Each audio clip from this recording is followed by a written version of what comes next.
Hello my keto peeps, it's Samaya and welcome back to my channel, I Don't Sugarcoat. Today, I'm going to show you guys how to make a non-semolina flour version of my keto pasta. So let's get started.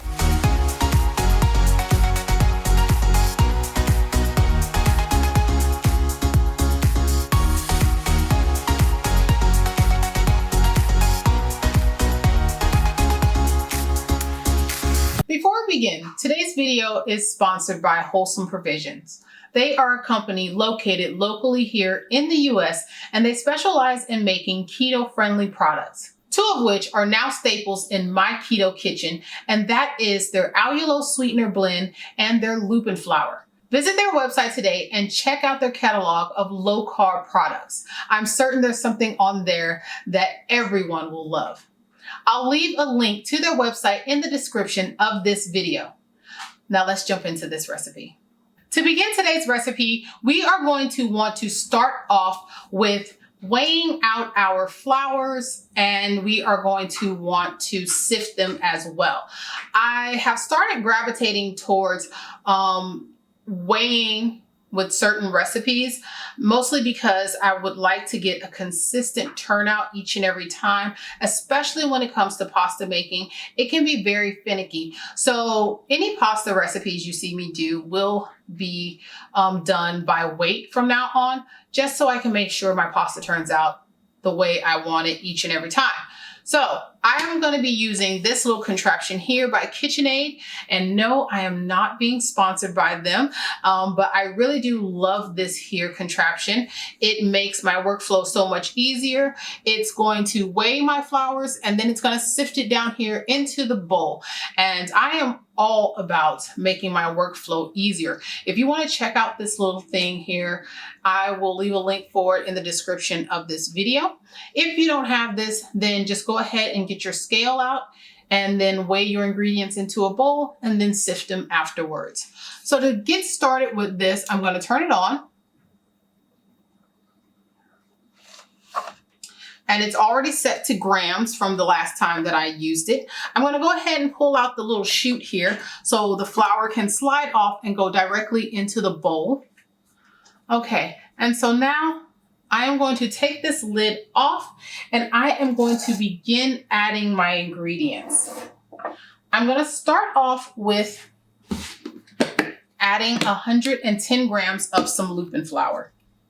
And I did not, normally, you know, I have it already pre-put in bowls and stuff like that. But since I'm doing this in grams, I'm just going to go ahead and do it this way.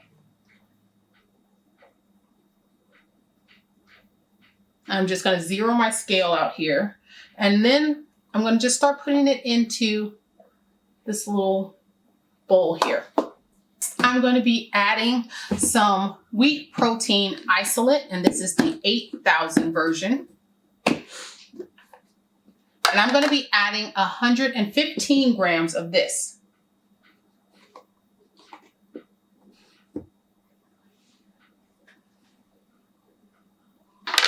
And now I'm going to be adding in 15 grams of some vital wheat gluten.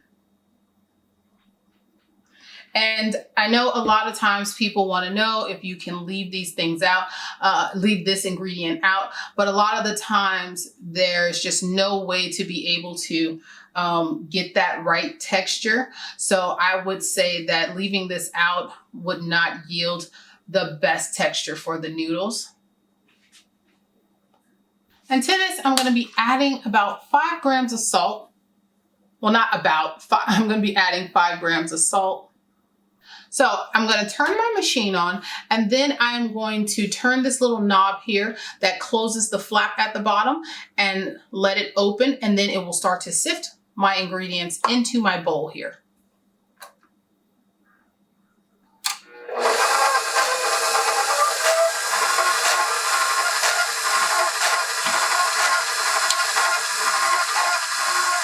Okay, so my flour has all been sifted, so I'm going to go ahead and remove this. We're going to start off with the paddle attachment. So go ahead and get that added to the stand mixer. And we're going to start this off We're going to turn it on to low and let it start moving the flour around. And then we'll begin adding our wet ingredients.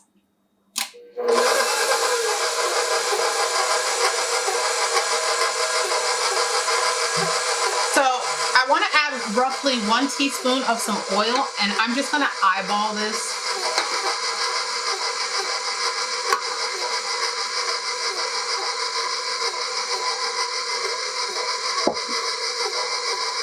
And now I'm going to begin adding my eggs one at a time.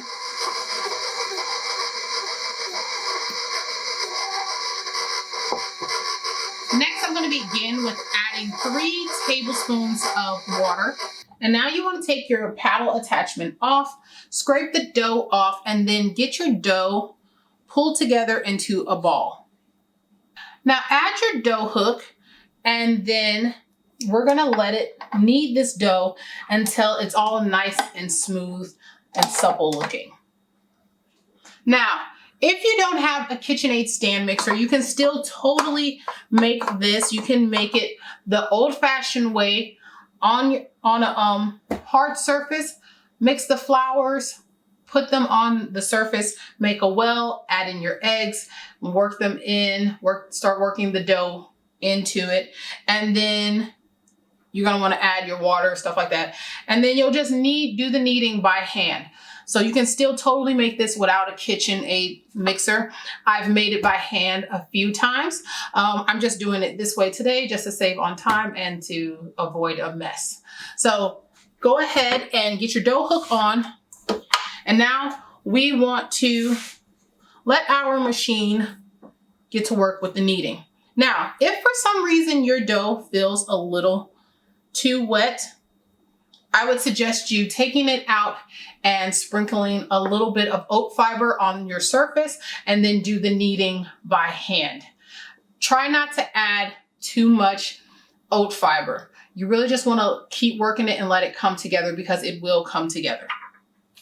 Now I'm going to turn this on to about medium speed, and I'm going to let this knead for a couple minutes until it's all nice and smooth.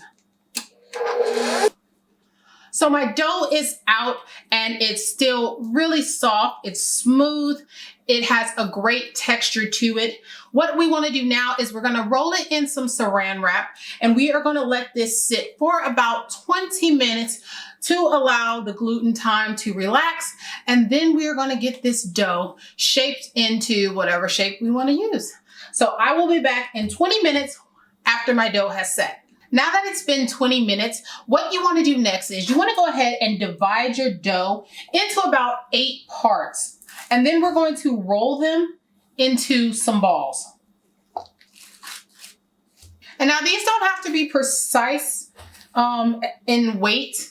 Just try to get them to be as even as you can possibly get them, because we want the balls to try to be close to the same shape if you're going to be doing the next step that I'm going to be doing. Now, if you just want to take this dough and go ahead and put it through the KitchenAid pasta attachment, you want to go ahead and roll it through the flat roller for making lasagna, or if you want to go ahead and use the fettuccine one or the spaghetti one, you can go ahead and just get your dough sectioned off into probably 4 pieces and get started on that. For me, what I'm going to be doing, I'm going to be using this KitchenAid pasta attachment here. And I really love this thing because it offers me shapes that I can't get with obviously with the 3 rollers that go with this, or with my Phillips. So that's why I love this one right here as well. Today, I'm going to be using this to make fusilli. I love a good spiral pasta. I wish I could find one that makes the shape of, I think it's called rotini pasta, but this is going to get me close enough. I just love a good spiral pasta. So what I'm going to do now is take my dough and roll this into a ball, because this attachment here has a very small hole. So you can only put balls of dough in that aren't that big, somewhere around the size of a walnut or a little bit bigger. So I'm just going to take them and set them on a plate that I have here that is floured with a little bit of some oat fiber. And that's my go-to flour when I'm doing stuff like just flouring a surface or something like that. I use that one because the taste is pretty mild. It's not going to add anything extra to my dish. So that's my go-to flour for things like this. So now what we want to do is, for the fusilli, we need to turn the machine on to 3. This attachment here comes with a book that tells you, sorry, I don't know what's going on. This attachment comes with a book that tells you the best speed for making what types of noodles. It comes with 6 discs, and it's really, really a great little gadget here. So I'm going to just turn this around so I can really be able to work with this. And I'm going to get this going. And so now what I'm going to do is I'm going to start with feeding in one of my balls of dough here.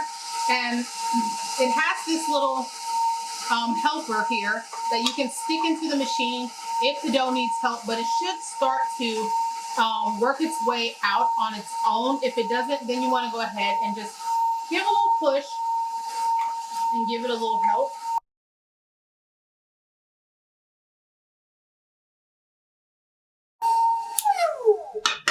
Okay, so as you can see, it comes out really easily. I have not used this particular attachment just yet. I've used like they have a smaller macaroni one and stuff like that. My noodles are in perfect shape, except for they are not spiraling, and that could be due to my dough. More than likely, that's probably what it's due to, because this is not, you know, like regular flour. And so I'm not sure if it's going to spiral, but it's fine. Whether it spirals or not, I'm going to get some pasta out of this. So I'm just going to keep going until I get to the end of this, and then I will show you what I have when I'm done. All my pasta has now come out of this attachment here. It's come out of the extruder, and you're going to be left with a little bit of dough if you use this thing. So I wouldn't worry too much about that. Now, as I said earlier, they weren't curling. However, I'm not too upset about it. Yes, I would have preferred a curlier pasta, and maybe I can make some adjustments to this recipe to see if I can get it to curl in this machine. However, the pasta has come out great. I'm really happy with the texture of it, and it just looks really beautiful. Now, I'm not going to be cooking these. These are going to go to my dehydrator so I can put them away for a later date. However, you can use this recipe to make it any types of noodle. You can use the recipe to make any types of noodles you want, any way you want. I will say to reduce the water when you're first starting off adding water to the dough, reduce that to about 2 to 3 tablespoons. I would probably start off with 2 and see if you need to up that to 3. And the reason why I say that is because my dough was a little wet. And normally what I would do is I'd put it on my surface and work it with my hands as I instructed you guys to do. However, I didn't want to get my surface dirty today. So I just added a little bit of the wheat protein isolate to the dough to try to absorb a little bit of that moisture. So I'm going to have to account for that and adjust my numbers for this particular batch of pasta.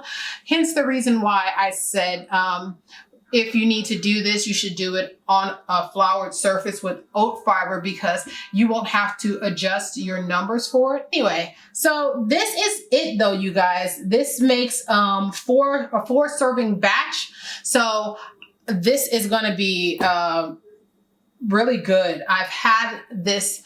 I've been eating this recipe recently quite a bit instead of using the semolina recipe, not because I prefer one over the other. Actually, certain noodles work best when you add semolina to them, and other noodles work best without it, which is why I really wanted to make this recipe for you guys, because some noodles will not need the semolina. So that is going to be it for today, you guys. That's all I've got. I'm going to go ahead and get these into my dehydrator. So if you guys enjoyed this video, go ahead and hit that like for me.